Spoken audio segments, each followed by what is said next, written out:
क्या 1855 में भारत का संविधान लागू हुआ? क्या 1855 में देश आजाद हुआ? आप समझो पहले देश आजाद कब हुआ? 1947। संविधान कब लागू हुआ? 1950। जबकि हमको हमारे अधिकार 1855 के अंदर मिल गए थे और वो दिलाने वाले थे हमारे आदिवासी। जब अंग्रेज हमारी टेरिटरी में आए, झारखंड हमारा टेरिटरी, छत्तीसगढ़ हमारा टेरिटरी, उड़ीसा हमारा टेरिटरी, राजस्थान का दक्षिणी इलाका हमारा टेरिटरी, उसी प्रकार मध्य प्रदेश हमारा टेरिटरी, महाराष्ट्र, गुजरात, पूरे जितने भी आदिवासी राज्य और दक्षिणी इलाके हैं वो सारे किसके इलाके हैं? आदिवासियों के। और ये आदिवासी इलाके भारत आजाद होने से पहले आजाद हो चुके थे। तुम क्या आजादी दिलाते हो हमें? 1855 के अंदर आदिवासी डोकरे हमारे हरियर कामटन ढोल बजाने में फंसे, अंग्रेज की जगह ले दिया हमारे भाई। इन जमींदारों से, इन सुखोरों से और इन सामंतों से। यहाँ पर अगर आप सारे सरपंच आपके बन रहे हैं, सारे विधायक आपके बन रहे हैं इन 5 जिलों में, उसका एक और एकमात्र कारण क्या है? संथाल परगना से मिला हुआ 1855 में तुम्हारा अधिकार। और इसी की वजह से, इसी के आधार पर, इन बच्चों के बलिदान के आधार पर ही 1874 के अंदर शेड्यूल डिस्ट्रिक्ट एक्ट बना। कौन सा डिस्ट्रिक्ट एक्ट बना? Schedule district act 1874। तब से इस इलाके में 5वीं और 6वीं अनुसूची लागू है। ये लोग हमें क्या आरक्षण देते?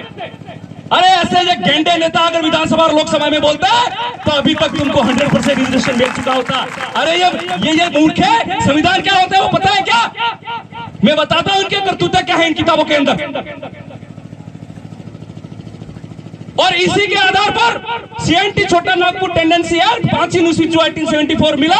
इसी के अंदर आपको right of ownership and right of governance, right of on the ownership और राइट ऑफ गवर्नेंस, अर्थात हमारे जो डोकरों ने जो अधिकार प्राप्त किया, जो 5 अनुसूची हमें मिली, हमारे इन 5 जिलों में जो हमको जल जमीन का स्वामित्व अस्तित्व जो मिला, वह ये कह गया है राइट ऑफ ओनरशिप, अर्थात आदिवासियों पर आदिवासियों का ही अधिकार है। आदिवासियों में किसी दूसरे का अधिकार नहीं हो सकता। यहाँ तक आदिवासियों पे सरकार के भी सीधे कानून लागू नहीं हो सकते।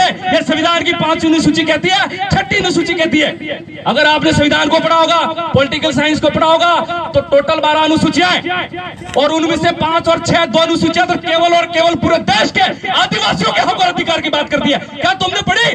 क्या हमारे विधायकों ने पढ़ी? क्या हमारे गेंडे नेताओं ने पढ़ी? क्या सरपंचों ने पढ़ी? क्या इन एमपीओ ने पढ़ी? हरामखोरों ने। अगर ये 5वीं और 6वीं अनुसूची संविधान के अंदर पढ़ते तो ये नौबत नहीं आती। आज मेरे को शायद इतना गला फाड़ के बोलने की जरूरत नहीं पड़ती और तुमको इस पंडाल में बैठने की जरूरत नहीं पड़ती।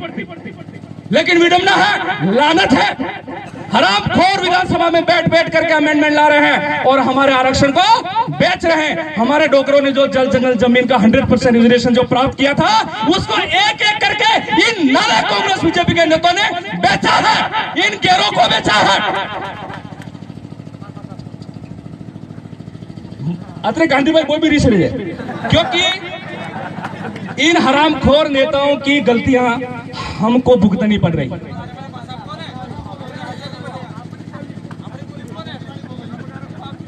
पांचवी अनुसूची लागू हुई, आपने डोकरों का राज लागू हुई हो। अनाबाद एक और हमारे समाज का बहुत ही धुरंधर 25 साल की उम्र में शहीद होगा भाई, उसका नाम था बिरसा मुंडा, महामानव, क्रांति सूर्य, आदिवासियों का भगवान, गांधी से भी पहले का गांधी, धरती आबा बिरसा मुंडा। इस बिरसा मुंडा की वजह से, और हमको कौन सा अधिकार मिला? काश्तकारी संशोधन अधिनियम इस बिरसा मुंडा की वजह से मिला, जो मात्र 25 साल की उम्र में शहीद हो गया अंग्रेजों से लड़ते हुए। तो ये अधिकार किसने दिलाए? कांग्रेस ने दिलाया क्या? बीजेपी आ लिया? कांग्रेस से आ लिया? खड़ी पार्टी आ लिया? वो ये बात करो थे हैं?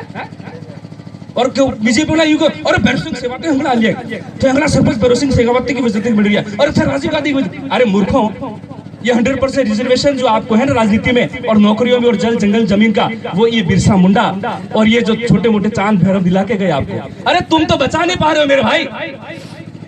बीजी बात है जनसंख्या और हमारा धर्म पे चौंकी मणिलाल जी पूरी बात करेंगे, कांति भाई रोहत ने बहुत सारी बात बता दी, लेकिन मैं आपको बता दूं 1881 में अपनी जनगणना भी अपने आदिवासियों की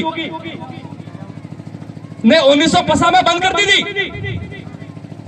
बार हंगल की जनसंख्या वेरियन हंगलों को धर्म है, हिंदुओं का अपना धर्म है, मुस्लिमों का है, सिख का है, ईसाई का है, और हमारे देश में मात्र 1% जैन है, फिर भी उसका धर्म अस्तित्व में है और वो धर्म के लिए कुछ भी कर जाते हैं। तो मुझे को देश में आपने बार की संख्या में 12% रुपया में कि 12 तो आपने धर्म खरे को मार पाई है, खरे धर्म को थोड़ा हिंदू में हो, थोड़ा मुसलमान में हो, थोड़ा सिख में हो, थोड़ा ईसाई में हो, तो क्या धर्म खरे को?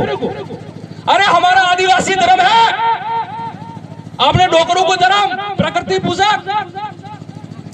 आदू धर्म, डोकरा कहने गए आदू धर्म, जिमड़ा फेरा को धर्म, वनवासी कल्याण में फेंका, आरएसएस में फेंका।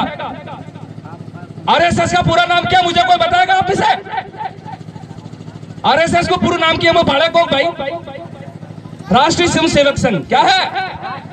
राष्ट्रीय स्वयं सेवक संघ नहीं है, उसका पूरा नाम है रेशियल सुपर सिस्टम, अर्थात उच्च वर्णीय व्यवस्था, अर्थात ऊंची जातियों द्वारा बनाया गया एक ऐसा संगठन जो निचले तबके की जातियों को हमेशा से हमेशा शोषित, दमित, अत्याचार और दबाए रखेगा।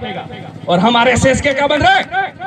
वो बन रहे सिपाही, ट्रेनिंग लेने जा रहे, और मुल्ट बनना चाहिए एसटी एससी और ओबीसी को, तो जो आरएसएस से जुड़ रहा है।